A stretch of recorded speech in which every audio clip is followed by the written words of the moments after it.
어, 이렇게 빌립이 에디오피아 내시를 만나서 복음을 전하는 그런 장면이지요. 29절에 보니까 성령이 빌립들어 이르시되 이 수레로 가까이 나아가라 하시거늘. 26절에 보니까요, 주의 사자가 빌립에게 말하여 이르되 일어나서 남쪽으로 향하여 예루살렘에서 가사로 내리기 하는 길까지 가라. 이렇게 빌립이 주의 사자의 목소리를 들었습니다. 어떻게 들었느냐? 이렇게 직접 이제 주의 사자가 말씀했겠지요. 이제 우리 같으면 지금 같으면 뭐라 그랬습니까? 환청이 들렸겠지요. 그 어떤 모습일까? 하여튼 가는데 주의 사자가 이야기하는 겁니다. 빌립아, 빨리 어디로 빌립 보고 가사로 내려가라. 주의 사자가 이야기를 하는 겁니다. 주의 사자가 이야기를 할 때 사람의 모습으로 나타났을까요? 어떤 모습일까? 안 그러면 천사가 막 와가지고 빌립 보고 이야기를 했을까? 아니면 빌립이 그냥 가는데 이게 환청이 들렸을까? 사도행전에 보면 이런 흔적들이 많이 있잖아요. 예를 들면 이제 다음에 9장에 이렇게 사울을 꺾는 이때 이렇게 또 주의 사자 음성이 들리잖아요. 하여튼간에 주의 사자의 소리를 듣고 가사로 내려갑니다. 막 가보니까 그건 광야예요. 그러니까 광야란 말은 무슨 말이냐니까 사람이 많이 안 다닌단 말이에요. 근데 에디오피아 사람 그 여왕의 내시가 막 이렇게 예루살렘으로 왔다가 이제 돌아가는 길이요. 그것을 만난 겁니다. 성령이 옆에서 뭐라 그러냐니까 야 수레 가까이 가라 그러는 거예요. 성령께서요. 29절에 보니까 성령이 빌립들어 이르시되 이 수레를 가까이 나아가라. 그래 가까이 간 겁니다. 멀리서 이제 이렇게 수레가 오는 걸 보고 이제 가까이 나아간 거죠. 나아가니까 이렇게 읽고 있단 말이에요. 그 이사야 이제 그 글을 읽는 겁니다. 그래서 가서 이제 물어보는 겁니다. 뭔 말인지 알겠냐? 모르겠다. 지금 이 글이 내가 읽은 이 글이 타인을 위한 거냐, 자신을 위한 거냐, 또 다른 사람을 위한 것이냐 이렇게 묻는 겁니다. 그러니 빌립이 그래 그건 그리스도 이야기하는 것이다. 그렇냐 이제 이래 된 것이죠.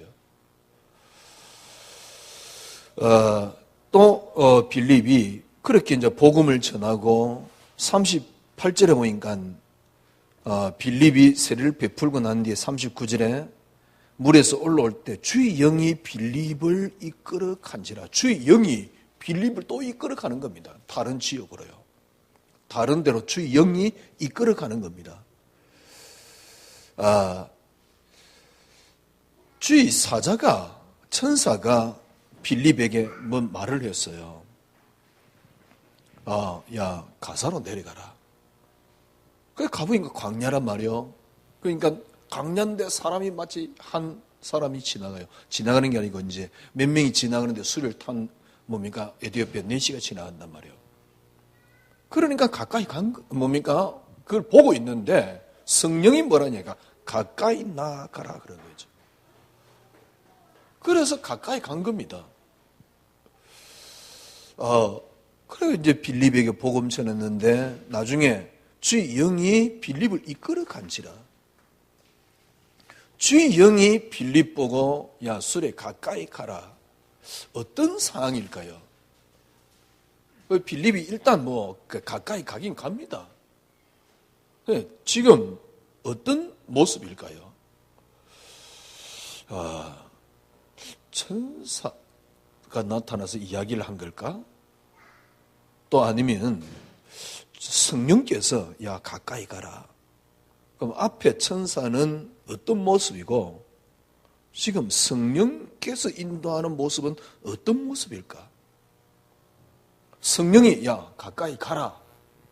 과연 성령이 말한 것일까? 근데 성경에 성령이라 그래놨으니까 야 성령이 가까이 가라. 또 이 빌립에게 이제 전도를 하고 세례를 주었는데 주의 영이 빌립을 이끌어 간지라. 어떤 모습일까? 왜 지금은 이런 모습이 없을까? 초대 교회니까. 그러면 초대 교회 임한 성령하고 지금 성령이 다르단 말인가? 초대 교회에 일어난 역사하고 지금 일어나는 역사는 다르단 말인가? 초대 교회 증거하고 지금 일어나는 증거하고 다르단 말인가? 아니 다르려 그러면 하나님이 달라야 돼요. 왜? 초대교회 역사했던 하나님이 달라야 돼요. 다르려 그러면 초대교회 임했던 성령이 달라야 돼요. 다르려 그러면 이전에는 그러면 천사들이 나타났다 치고 그러면 지금은 천사들이 안 나타나는 시대라고 이야기를 해야 됩니다. 아니 뭐 천사 강조하시는 분 천사 본 적이 있습니까? 주의 천사가 이러면서 진짜 본 적 있나요? 그러면 그때 당시는 주의 천사가 직접 나타나고 지금은 안 나타나는 시대인가? 우리가 막 이게 미신도 아니고요. 주의 사자가 나를 주의 사자가 동원대가 나를 보호해 주실 것이야. 주의 사자가 영이 동원돼 가지고 나를 인도해 주실 것이야. 주의 사자가 나타나서 나는 역사가 일어날 것이야. 무슨 부적도 아니고요. 그 비슷하게 우리 신앙생활을 하고 있거든요. 그러면 그때 동원된 주의 사자가 지금은 동원 안 됩니까? 아니면 그때 동원된 주의 사자가 다른 사자가 지금 나타나는 겁니까? 왜냐하면 우린 천사에 대한 이야기를 많이 들었잖아요. 여러분 말씀 붙잡으면 천사 나타난다며.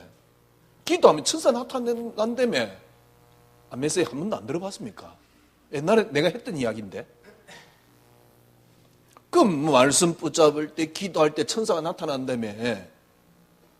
그러면 천사 나타나가지고 여러분은 어떤 증거가 일어났습니까? 천사 나타나가지고 아니 구약시대 아니면 신약시대 천사 나타나니까 진짜 기적이 일어나던데? 그때보다 지금 천사는 영빨이 약한 겁니까? 아니 기도할 때만 나타난다며. 그럼 그때 천사하고 지금 천사는 영빨이 약해가 다르단 말입니까? 그때 성령하고 지금 성령은 다르단 말입니까? 아니 왜 사도행전은 이렇게 기록되어 있는데 우리하고는 상관이 없습니까? 사도행전은 이렇게 기록되어 있는데 왜 우리에게는 이런 증거들이 전혀 없습니까? 다르게 이야기하면 진짜 여러분과 제가 성령 인도가 뭡니까? 다르게 이야기하면 정말 성령 인도 받고 있습니까? 초대교회 때는 성령 인도를 받을 수 있었고 지금 받을 수 없단 말입니까? 초대교회 역사했던 사도행전의 역사했던 성령은 지금하고 다르단 말입니까? 그러니까 신학자들 가운데는 그때 초대교회 임했던 성령은 단회적이었어. 그러면 단회적이고 그런 성령의 역사는 초대교회 때만 일어나는 것이고 그 시대 때 그 다음 시대는 안 일어난다는 식으로 많이 설교를 하고 있거든요. 또 현상도 그렇잖아요. 왜? 초대교회 때는 역사 이렇게 일어났는데 지금 왜 안 일어납니까? 현상도 똑같잖아요. 그러니까 우리 속에는 뭐가 있냐니까 초대교회에 일어난 성령하고 지금하고 다르다라는 느낌을 많이 받고 있어요. 우리가 이제 이렇게 메시지 할 때 사도행전 하면서 이런 이야기를 많이 들었잖아요. 우리가 뭘 하고 붙잡으면 3,000명의 제자가 일어나고 3,000명의 제자? 과연 3,000명의 제자가 일어난다라고 말하는 분에게 3,000명의 제자가 계속 일어나고 있습니까? 몇 년 거쳐서 일어난 거 아니냐? 아니지, 초대교회는 한꺼번에 3,000명이 일어났는데. 뭘 하면 3,000명이 일어난다. 그 말은 틀린 거 아닙니까? 왜? 지금 3,000명 안 일어나는데. 초대교회 역사하고 지금 우리 역사는 그러면 다르다 이 말인데요.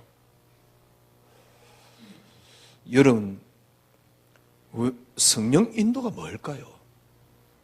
성령 충만이 뭘까요? 빌립이 가사까지 내려갔습니다. 그 광야인데 마치 그 앞에 마차 일행이 있어요.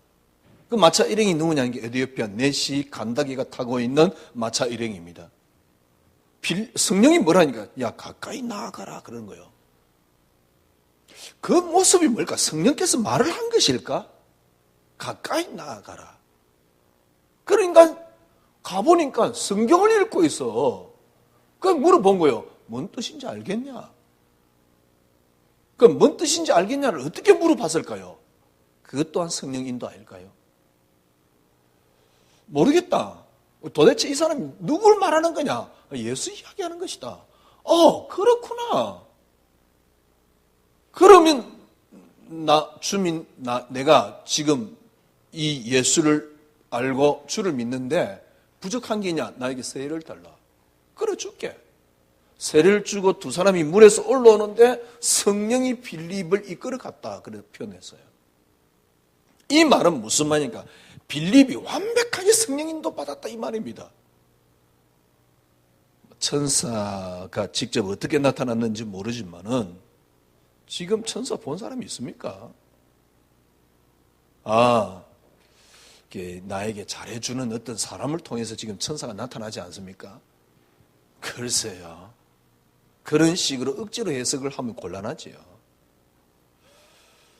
그럼 왜냐면 그건 성경대로가 아니니까. 과연 성령 인도가 뭘까요? 초대교회와 지금 우리의 다른 점이 뭡니까? 정확하게는 알 수는 없습니다. 그러나 제가 그리스도만이 응답하면서 느끼는 게 하나 있습니다. 이 메시지를 알아듣는 성도하고 제대로 못 알아듣는 성도하고의 차이점입니다. 이게 제가 느끼는 게 하나 있어요. 뭘 느끼느냐? 진짜 순수하게 그리스도만 필요하고 딱 붙잡는 사람들.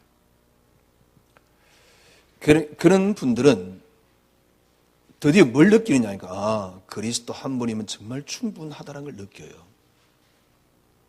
그런데 그렇지 못하면 뭔가 더 자꾸 필요한 겁니다.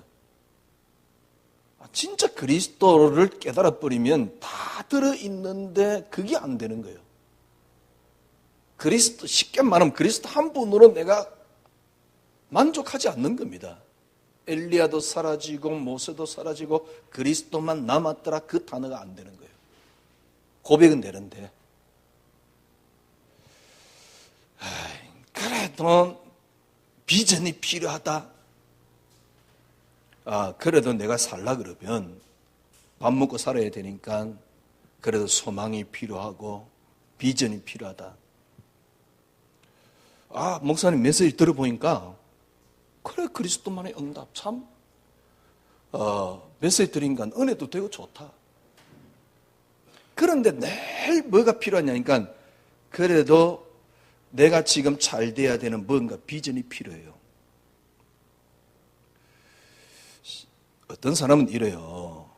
이런 사람이 있는 것 같아요. 목사님 이렇게 그리스도만 이야기합니까? 우리는 지금 비전이 필요한데 라는 사람이 있어요. 그 사람들은 메시지를 듣다가 못 듣고 결국은 떠납니다. 지금 우리 교회 많이 있잖아요. 지금 이제 예를 들면 목사님 메시지 들어보니까 맞단 말이요. 그런데 그래 말이야 그리스도만이 응답이야 라고 이야기를 하면서 그래도 내가 지금 잘 돼야 되고 우리 자녀가 좀 잘 돼야 되고 뭔가 그게 있어요. 아니 그게 나쁜 겁니까? 내가 잘 돼야 되고 우리 자녀가 잘 돼야 되고 그게 나쁜 거냐? 나쁜 게 아닙니다. 근데 메시지는 은혜 되는데 그게 나쁜 거는 아닌데 그걸 갖고 있는 겁니다. 근데 문제는 뭐냐니까 그걸 갖고 있으면 미안하지만 그리스도 안에 다 들었다는 걸 못 보게 돼요. 문제는 이겁니다.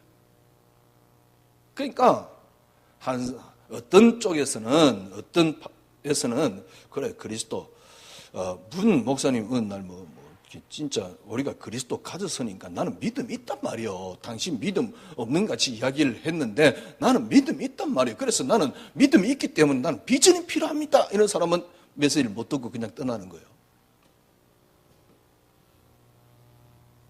그리고 또 그런 사람들은 메시지를 들어도 이해 안 돼요. 그러니까 참 이 메시지가 이해되는 사람은 보통 은혜 되는 사람이 하나님의 은혜가 큰 사람이 아니다라고 볼 수 있는데요. 저 입장에서는 제가 경찰청에서 사역을 꽤 오래 했잖아요. 그때 막 꽤 많은 제자들도 일어났거든요. 지금은요, 그때 그 제자들이 제자란 단어를 써서 좀 죄송하지만 하여튼 제자들이 진짜 복음 있는 교회 중직자들이 거의 다 돼 있습니다. 최소한 근사들이 다 돼 있어요. 그래 이제 우리 교회 한 번 왔지요. 목사님 자기가 캐나다 간다고요. 그래서 저한테 인사를 하러 왔어요. 인사하면서 그러더라고요. 지금도 목사님 메시지 계속 듣고 있고. 자기는 초창기 목사님이 말씀해 준 그 그리스도 가지고도 충분하다고. 초창기 그리스도 말한 거하고 또 다른데. 내가 그랬어요. 계속 들으라. 그래서 내가 그 친구 보고 그랬어요. 그때 초창기에 내가 기억나는 사람들이 꽤 있어요. 멤버들. 예. 그러니까 이름은 여기서 말할 수는 없으니까. 그런 사람들 내가 전화번호를 달라. 그래서 제가 전화번호를 보냈더라고요. 한 100개 이상. 누구 전화번호를 달라 그랬으니까. 그러니까 제가 전화번호를 입력을 딱 시키네 카톡으로 딱 뜨잖아요. 그래서 제가 메시지를 다 보냈어요. 간단하게. 난 정말 그리스도만이 응답되고는 내 인생이 바뀌었다. 그래서 나는 지금 너무 행복하다. 한번 제가 잠깐 간증을 하고요. 한번 들어봐라. 계속 필요하면 내가 보내주겠다. 그러니까 옛날에 제자였으니까 꽤 오랫동안 같이 이렇게 제자였으니까요. 한 100명 이상 보냈지요. 그래서 제가 초창기부터 딱 시작했던 그 사람들 100명 이상 보냈습니다. 그래서 제가 간증까지 딱 썼어요. 옛날에 우리 교회 다니다가 또 이렇게 근사님 한 분에게도 제가 간증을 써서 딱 하고 보냈어요. 그런데 보낸 사람에게 단 한 사람도 연락이 없어요. 이 말은 무슨 말이냐니까 한 번 들어서 잘 모를 수도 있겠지요. 김경태 목사 옛날부터 그리스도 많이 강조하더만 그 메시지인데 이 정도요. 무슨 말을 하고 싶어서 그러냐니까 정말 여러분들이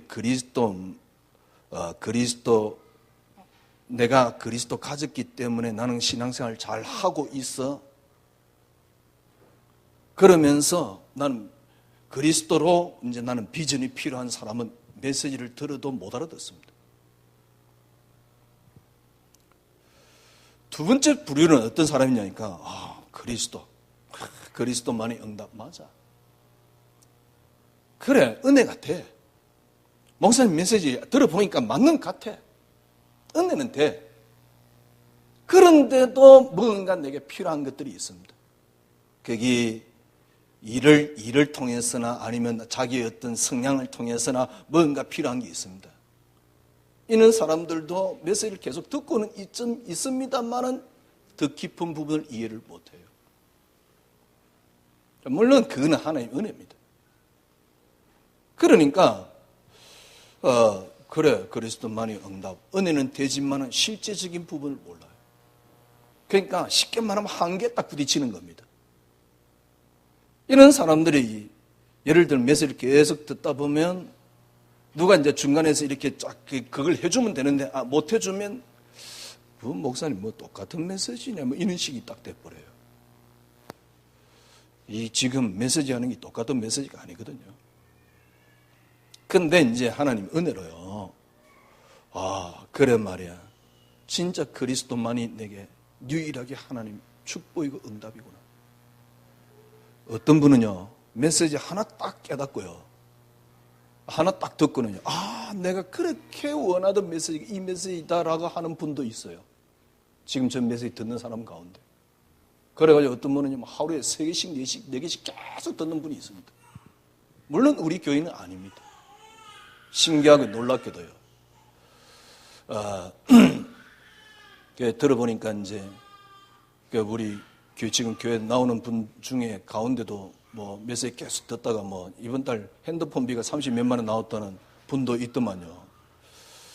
하여튼 간에 이 말은 무슨 말이냐. 그러니까 단순하게 제가 지금 세 종류의 사람을 이야기를 하는 게 아닙니다. 진짜 성령 인도라는 걸 어떻게 하면 받을 수 있느냐. 첫 번째 사람, 글쎄요,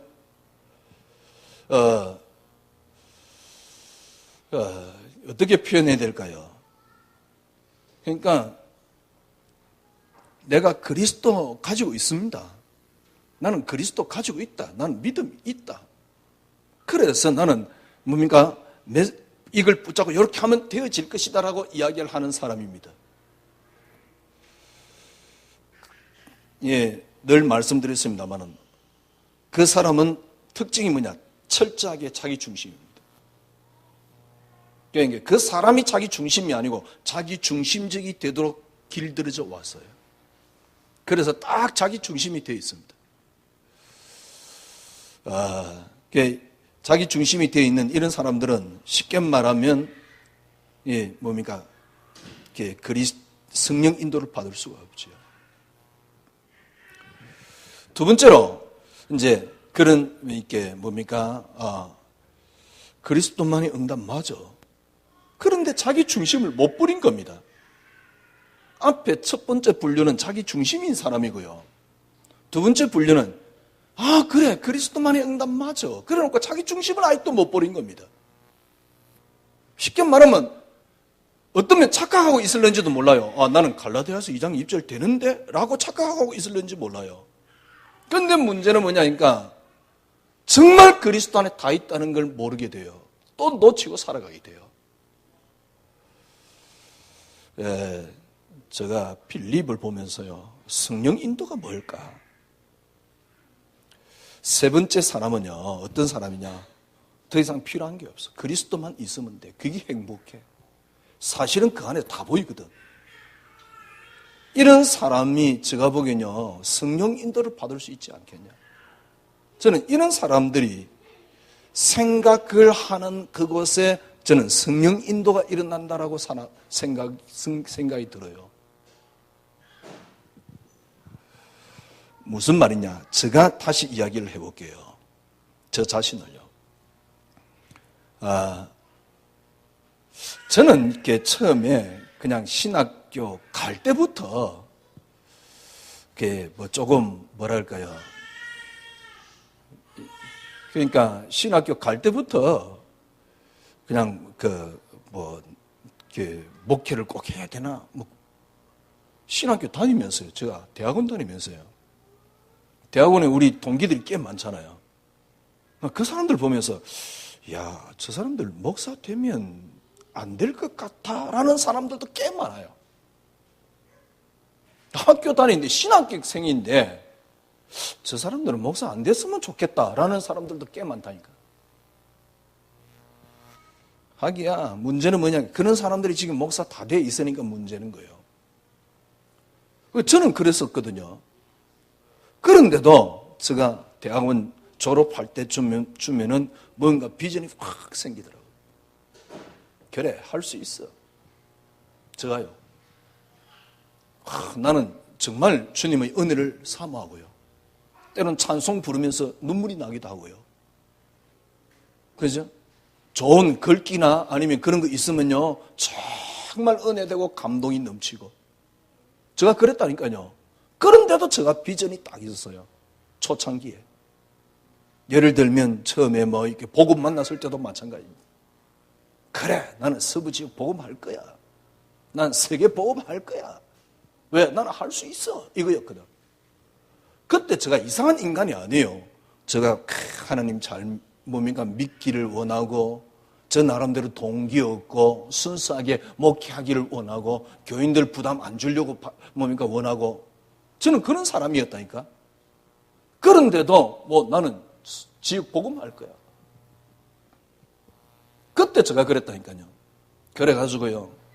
제가 절대 그런 성격이 아닌데요. 제가 전화를 했잖아요. 본부에. 합숙받은 사람 명단 다 보내라. 제가 그랬다니까요. 그래가지고 달라 그러니까 주더라고요. 일일이 다 전화했잖아요. 우리 지역 복음합시다. 지역에 있는 합숙받은 사람 명단 다 보내라. 제가 그랬어요. 그러니까 일일이 다 전화를 했다니까. 그 중에 한 사람도 무슨 목사님. 내가 그때 전화한 거예요. 그분이 이제 우리 선배였는데 전화하니까 그렇다 그러는 거죠. 그래서 제가 그분 직접 만나가지고요. 지역 보험 합시다. 그래가지고 그분이 끌려 들어온 겁니다. 같이.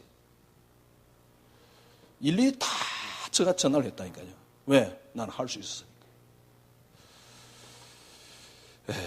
그게 처음에 제가 시작이었습니다. 솔직한 얘기로 처음에 교회도 이렇게 시작하니까요. 금방 또 부흥도 돼요. 그러다가 어느 날 제가 저 자신에 대한 실망이 뭡니까 제가 간증했지만은 그러는 겁니다. 그러다가 제가 다시 이제 은혜를 받았잖아요. 깨달은 게 하나 있어요. 도저히 나는 할 수 없어. 그래 하나님 은혜로만이 가능해. 그런데도 뭐가 필요했냐니까 나는 비전이 필요했던 겁니다. 그러니까 그리스도가 안 보이는 거예요. 쉽게 말하면 똑같이 전부 다 마태복음 16장 16절은 다 고백이 됐어요. 똑같이 세 종류 다. 그런데 첫 번째 사람들은 어떤 사람이냐니까 나는 잘 믿어. 그래서 나는 할 수 있어.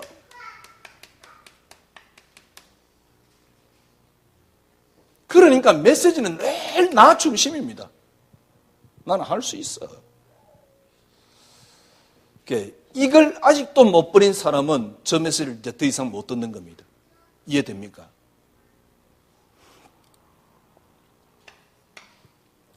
나는 할 수 있어가 얼마만큼 강하냐? 내가 그리스도를 가려버렸어요.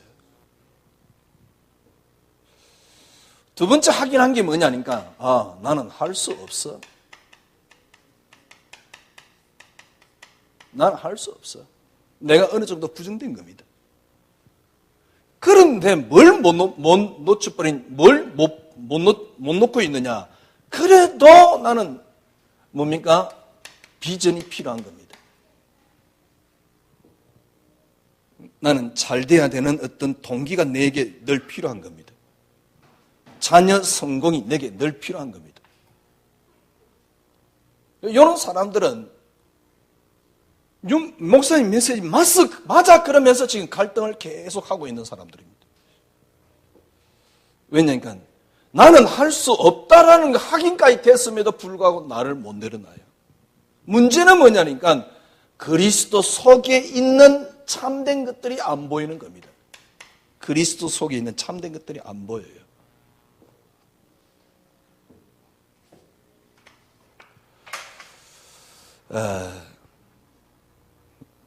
세 번째는 어떤 사람이냐? 도저히 나는 할 수 없어. 나는 할 수 없어 이 정도가 아니고요.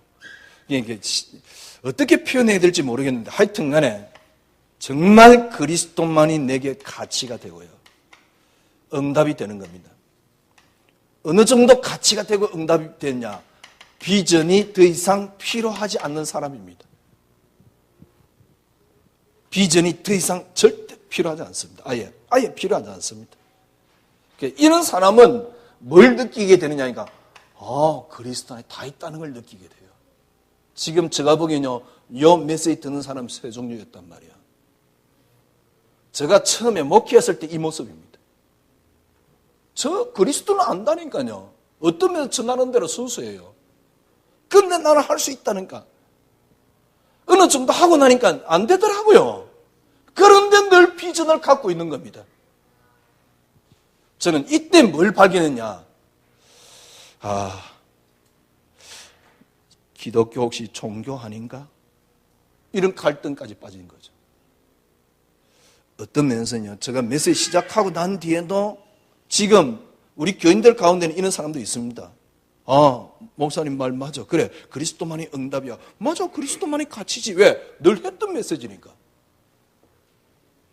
그런데 목사님 뭐라니까 자꾸 비전까지 버리라 그래요. 그런데 내게는 뭔가 필요하단 말이요. 비전, 네가 잘 된다는 게 필요한 거예요. 이 갈등 속에 해결이 안 된 사람은 뭘 못 느끼느냐니까, 그리스도 안에 다 들었다는 걸 못 느끼게 돼요.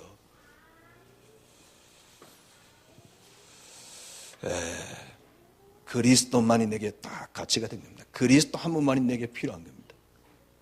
보세요. 초대교회는 이 반대입니다. 초대교회는 예수 그리스도의 죽으심과 부활을 발견했어요. 초대교회는 비전을 갖지 않았습니다. 3,000명이 모였다. 지금 그 단어를 쓰기 때문에 안 보이는 겁니다. 네가 이렇게 하면 3,000명의 역사가 일어나. 이렇게 하면 사도행전 2장 9절에서 11절 뭡니까? 15국 사람들이 모여. 그 단어 때문에 안 보이는 겁니다. 초대교회, 예를 들면 그리스도의 부활과 죽으심을 직접 맛봤어요. 그리고 그걸 확인한 겁니다. 어느 정도 하게 됐느냐? 저 예수님이 우리를 위해서 돌아가셨다가 저를 살았는데 우리는 죽는 것이 최고의 영광이 된 겁니다. 이 초대교회 교회에게 있는 것 하나 있어요. 뭐야? 비전이 없어요. 비전이 없으니까 진짜 뭐가 갖고 있냐니까 그리스도 속에 다 들었다는 게 들어있는 겁니다. 그리스도 속에 다 들었다는 게 어떻게 들어있느냐? 죽어도 되고 살아도 돼요. 이게 바울입니다. 이렇게 들어있는 겁니다. 빌립보서 2장 1장 20절에서 21절. 살든지 죽든지 내 몸에서 그리스도가 총기되기를 원한다. 사는 것이 그리스도로 죽는 것도 유익하다. 이렇게 딱 들어있는 겁니다. 이때 바울이 뭘 발견했냐? 그리스도 안에 다 들었다는 사실. 초대교회는 이걸 붙잡고 있어요. 초대교회가 예를 들면 지금 사도행전 지금 그 8장에 나오는 빌립이 성령께서 빌립에게 가까이 나아가라 해라. 그 말이 저는 이 말이라고 생각합니다. 빌립 에티오피아 내시가 세례를 받고 난 뒤에 뭔가 빌립이 성령의 이끌림을 받았다. 저는 이거라고 생각합니다. 왜? 아니 그때 성령하고 지금 성령하고 다르면 되겠습니까? 그때 사자하고 천사하고 지금 천사하고 다르면 되겠습니까? 달라진 게 하나 있다니까. 뭐가 달라졌느냐? 초대교회는 비전이 필요 없는 그리스도를 갖고 있었어요. 내 메시지 들어보니까 비전이 없다? 대단한 발견입니다. 그거는요. 초대교회는 비전이 필요 없는 그리스도를 갖고 있었어요. 왜? 그 안에 다 들었어요. 어느 정도냐? 살아도 되고 죽어도 돼요. 제가 보기엔 이렇게 발견 안 되면 그리스도 안에 다 들었다는 말이 결국은 공연불이 돼요. 여러분 이렇게 딱 발견돼 버리면 그리스도 안에 다 들었다는 말이 무슨 말인가 알게 돼요. 그러다가 초대교회가 어떻게 발전되느냐? 이렇게 발전되는 겁니다. 이상하게 사도 중심이 되기 시작했어요. 그러니까 그러다가 어떻게 됐습니까? 점점 더 인간 중심으로 바뀌기 시작한 겁니다. 이게 인간 중심으로 자꾸 바뀌기 시작하는 거예요. 그래, 우리도 할 수 있어. 이래 되는 거예요. 어느 정도 인간 중심으로 바뀌어버렸냐? 완전히 쉽게 말하면 이제 초대교회 사제 중심으로 중세로 넘어가면서요. 어느 정도냐? 교황이 무엇하다 할 정도로 교황 중심으로. 개혁교회는 어떠냐? 완전 목사 중심으로. 이 목사는 뭘 자꾸 부추기냐? 너는 이렇게 하면 이렇게 된다는 비전을 자꾸 심어주는 겁니다. 왜? 쉽게 말하면 이래야지 사람이 따라오고 이래야지 헌금도 하고 그러니까. 그런데 알고 보면 사실은 너는 할 수 있다가 아니고 사제나 목사 중심으로 교회가 변질되어 버렸어요. 이 단계란 말이요. 절대 성령 인도를 못 받습니다. 제가 보기에는요. 성령 인도 어떻게 받을 수 있습니까? 비전이 필요 없는 그리스도가 돼야 돼요. 아, 나는 할 수 없어. 그래서 그리스도만 필요해. 그러나 그 그리스도는 내게 잘해줄 거야. 라는 비전을 갖고 있는 한 나도 모르게 또 인간 중심이 돼요. 철저하게 그리스도 중심이 안 된다 그 말입니다. 여러분들이 언제요? 철저하게 여러분이 딱 그리스도 중심이 되셔야 돼요. 계속 말씀드립니다마는 그래서 주일날 말씀드렸듯이 근원이 완전히 뒤집어져야 됩니다. 근원이 완전히 뒤집어져야 돼요. 근원이 완전히 뒤집어진단 말은 무슨 말입니까? 정말 여러분들이 철저하게 발견해야 됩니다. 이 나의 시작이 어디서 시작됐냐? 여러분, 이 땅의 시작이 어디서 시작됐습니까? 어떻게 인간 중심으로 자꾸 생각합니까? 인간 중심으로 생각하는 게 얼마만큼 우상숭배인가 알겠습니까? 왜? 하나님이 땅을 창조했는데 우리는 인간 중심으로 자꾸 생각하거든. 그러니까 교회는 완전 인간 중심이 되어버렸어요. 교회가 완전 인간 중심이 되어버렸어요. 목사들은요, 자기 좀 큰 교회는 자기 아들이 있으면 생을 걸고 아들에게 이 교회를 물려주는 겁니다. 그래서 우리 그 영화 봐서 나왔잖아요. 진짜요. 신학교 가면 제일 부른 새끼가 누구냐? 그러니까 목사 아들이요. 왜?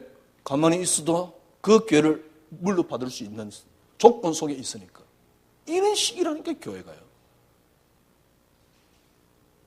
올림픽 공원에 가보면 큰 교회, 바로 막 이렇게 크리스탈 유리로 만든 큰 교회가 있습니다. 그 이름이 임마누엘 교회입니다.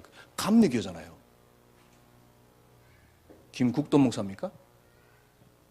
자기 아들을 뭡니까? 세습하기 위해서 세습 방지법을 만들어 놓고 세습하기 위해서 다른 목사를 잠깐 세웠다가 자기 아들을 그 다음에 세우는 이런 편법을 쓰면서요. 아니, 장로들이 청빙했대. 말도 안 되는 이야기. 그러니까 완전히 뭡니까? 목사 중심이요. 그런데 말은 뭐냐? 그러니까 비전을 딱 제시를 한다니까. 네가 이렇게 하면 잘 된다고요. 그런 말을 할 필요는 없고요.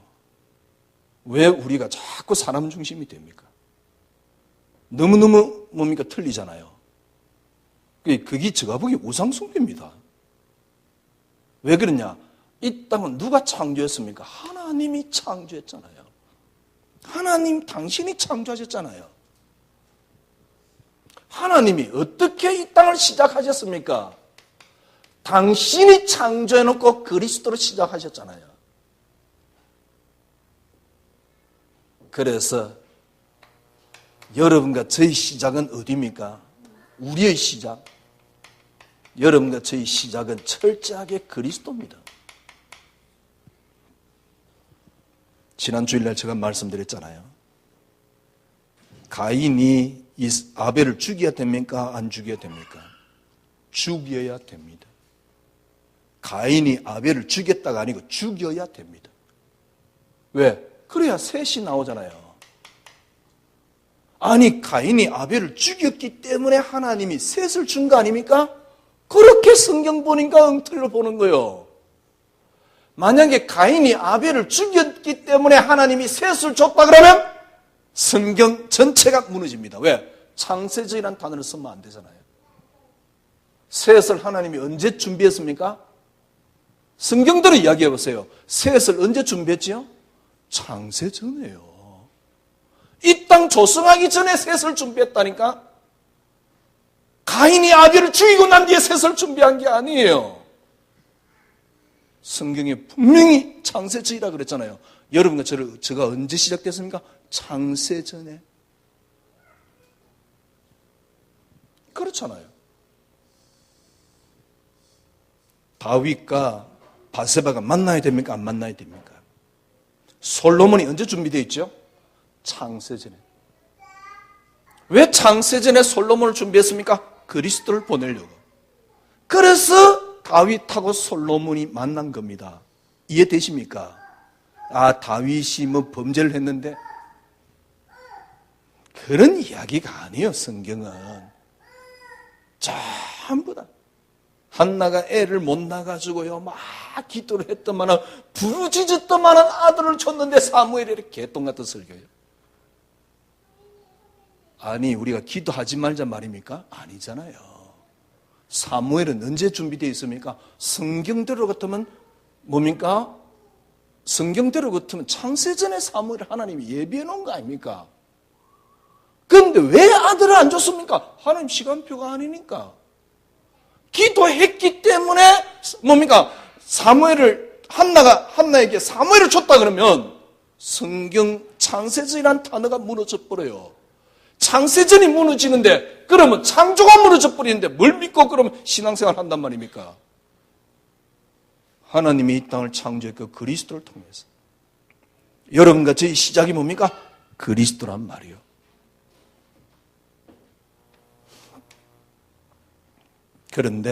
그래서 여러분이 철저하게 정말 그리스도로 모든 걸 시작하셔야 됩니다.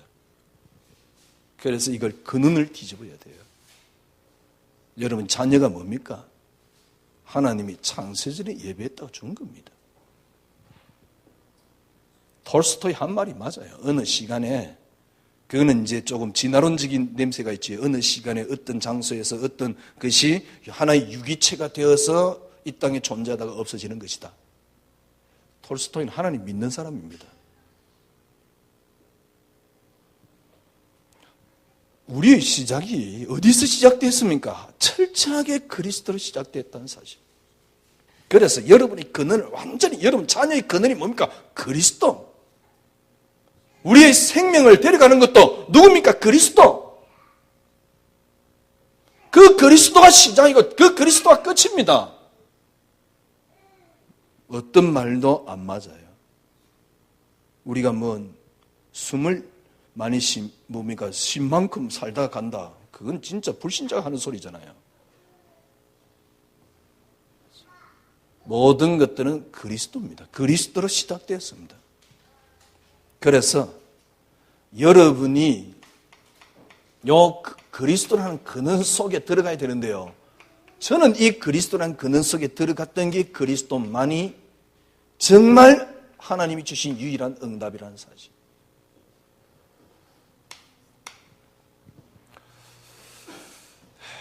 모르겠어요.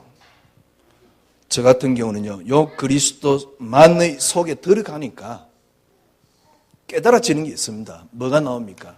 근원 속에 들어가니까 그리스도만이 되더라고요.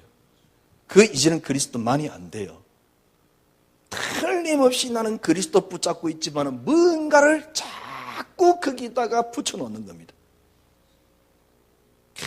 진짜 IQ도 별로 안 좋으면서 얼마나 인간이 교만한지요. 이렇게 우리는 계속 메시지 들으면서도 우리는 그리스도 그러면서 그리스도만이 응답 그러면서 늘 뭔가를 갖다 붙이는 겁니다. 그만큼 인간은 악해요. 진짜 그리스도만이 응답이 딱 돼버리면요, 뭐가 딱 나오느냐니까 그리스도만이 나옵니다. 어떻게 나옵니까? 정말 그리스도만이 가치가 돼요.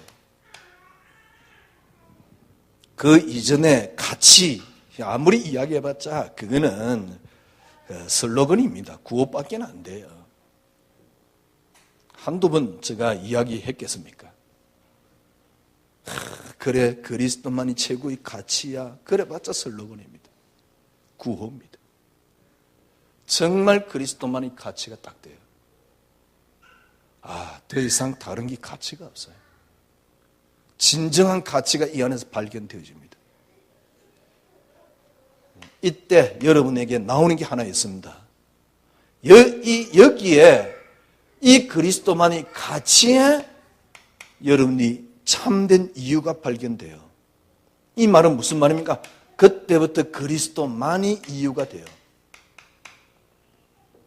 그리스도만이 목적이 됩니다. 그리스도만이 여러분의 삶의 방향이 됩니다.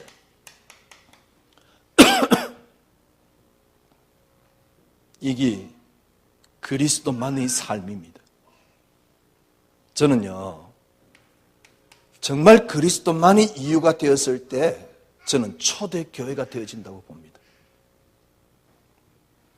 제자가 몇천 명 일어났다. 그것조차도 내 끼 되면 안 돼요. 그것조차도 내 비전으로 갖고 있으면 안 돼요. 딱 비전은 하나입니다. 그리스도만이 응답입니다. 그리스도만이 가치입니다. 그리스도만이 가치가 딱 되면 정말 그리스도만의 이유가 나온다니까. 내가 사는 이유가 진짜 그리스도만의 이유가 나와요. 내 목적이 그리스도만의 목적이 나온다니까요. 그런데 이게 말은 맞는데 거의 대부분 여기다가 뭔가를 갖다 붙여놨다니까. 심지어는요, 여기다가 뭔가를 자꾸 갖다 붙이라고 설교를 해요. 제가 보기에는요, 그 설교는 보통 나쁜 설교가 아닙니다. 진짜 그리스도만이 응답이 되면 그리스도만이 가치가 나오고 그리스도만의 이유가 나온다니까요. 이게 여러분 희생하는 게 아닙니다. 가치가 그리스도이기 때문에 이게 여러분에게 최고의 축복이고 행복이 돼요. 저는요, 이 삶이 여러분에게 적용되어지는 걸 보고 저는 성령 인도라고 보는 겁니다. 이게 성령 충만입니다. 빌립이 성령에게 말했단 말은 이 말입니다.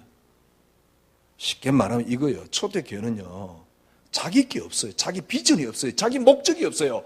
오직 그리스도라는 이유와 목적이 있다니까. 그러니까 에티오피아 내시를 보고 자연스럽게 다가가게 됐다니까. 그걸 성경에는 어떻게 표현했느냐? 저는 그렇게 표현했지 않냐? 성령이 빌립들을 가까이 나아가게 했다. 세례받고 올라왔을 때 성령이 빌립을 이끌어갔다. 저는 이 말이라고 봅니다. 그런데 우리는 교회 다니면서 그리스도만이 아니에요. 뭔가를 거기다 또 갖다 붙여놓는 거있죠. 심지어는요, 몇 년 이 메시지를 듣고도 어떤 사람은 간다는 이유가 뭐냐? 나는 할 수 있단 말이거든. 나는 할 수 없다라고 하지만은 비전을 거기다 또 집어넣는 거예요. 그러니까 안 보이는 겁니다. 안 들리는 겁니다. 김경태, 네 갑자기 어느 날 깨닫고 네가 맞느냐? 저는 이렇게 안 되면 뭐가 안 되느냐? 그리스도만이 이유와 목적이 안 돼요. 그러면 그리스도만이 이유와 목적이 안 되면 틀림없이 나도 모르게 자꾸 사람 중심으로 변해가요. 어느 날 제가 그렇더라니까. 저는 크게 이렇게 뭐라 할까요? 크게 비전을 가진 것도 아니에요. 크게 어떤 욕심을 가진 것도 아니에요. 그런데도 예를 들면 교인들이 저를 잘 몰라주거나 인정을 안 하거나 아니면은 가볍게 여기면 굉장히 화가 나요. 왜냐하면 사람 중심으로 저도 흘러갈 수밖에 없어요. 어느 날 제가 그러더라니까. 지금 같으면요, 아예 신경을 안 써버리면 되는데, 그때는 그런 것들 신경 써요. 그게 자기도 모르게 사람 중심으로 자꾸 간다니까. 여러분들이 그리스도만이 딱 되면 됩니다. 진짜 성령 인도가 뭐냐? 그리스도만이 이유와 목적과 방향이 딱 됐을 때 이게 삶에 적용된 게 성령 인도입니다. 그러면 3,000명이 일어나겠지? 그것도 내 거요. 그러면 역사 일어나겠지? 그것도 내 거요. 그조차도 없어야 된다니까. 그 그리스도 자체가 역사요. 그리스도 안에 역사가 들어있음이 보여야 돼요. 그러면 성령 인도를 받게 된다니까. 그럼 다르게 이야기합시다.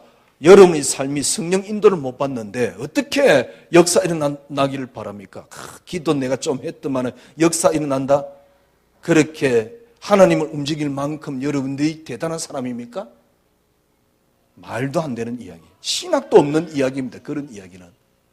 그거는 신학도 없는 이야기라니까. 왜? 우리는 하나님을 움직일 만한 의가 우리에게 있는 게 아닙니다. 구원조차도 하나님 은혜요. 믿음조차도 하나님 은혜인데. 그래서 내가 뭘 했더만 하나님이 하신다. 개똥 같은 소리를 하는 거예요. 오늘 사도행전 8장 1절에서 이렇게 4절에 보니까요, 흩어진 사람이 복음을 팍 전하는데 빌립이 사마리아 지역에 내려간 겁니다. 빌립이 사마리아 지역에 내려갔는데 거기서 큰 역사가 일어나요. 그 성에 큰 기쁨이 있더라. 보세요. 이런 성령 인도를 받으니까 성에 큰 기쁨, 쉽게 말하면 역사가 막 일어났다 그 말이에요. 사마리아 지역에 복음이 들어갔다는 소리를 듣고 어떤 일이 일어납니까? 예루살렘에서 사람을 파송을 합니다. 누구를 파송하냐니까 14절에 보면 예루살렘에 있는 사도들이 사마리아 하나님 말씀을 받았다 함을 듣고 베드로와 요한을 보내는데 베드로와 요한이 온 겁니다. 그 가서 이제 예수 이름으로 막 이야기하는데 성령의 뭡니까? 성령 인도가 막 일어나지요. 18절 보세요. 17절에 보니까 두 사도가 그들에게 안수하며 성령을 받는지라 시몬이 사도들의 안수로 성령 받는 것을 보고 돈을 들여 이르되 이 권능을 내게도 주어 누구든지 내가 안수하는 사람은 성령을 받게 하여 주소서 하니 베드로가 이르되 네가 하나님의 선물을 돈 주고 살 줄로 생각하였으니 너 은과 네가 함께 망할지어다. 보세요. 베드로와 지금 요한이거든요. 예수님과 가장 가까이 있었던 이 사람. 이때까지만 해도 딱 그리스도만이 동기입니다. 이때까지만 해도. 오늘 내시에게 지금 빌립이 찾아가는 그 장면 또한 이 성령의 인도. 이 세 가지의 특징이 뭡니까? 그리스도가 이유요, 목적이요, 방향입니다.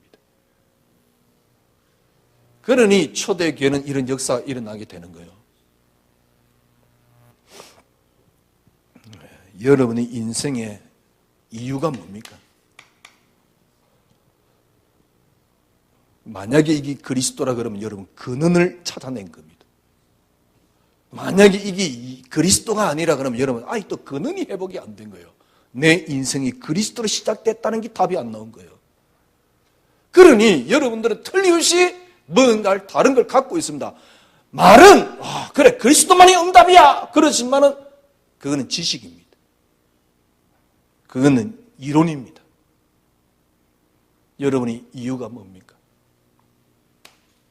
목적이 뭡니까? 방향이 뭡니까? 이게 만약에 그리스도가 맞다면 여러분은 그리스도라는 근원을 찾아냈습니다. 틀림없는 것은요, 이때 여러분에게 성령 인도가 일어난다는 사실, 하나님의 역사 일어난다는 사실. 어떻게 일어나느냐? 내가 사는 것이 그리스도니 죽는 것도 유익합니다. 살든지 죽든지 내 몸에서 그리스도가 총기되기를 원한다. 이게 역사입니다.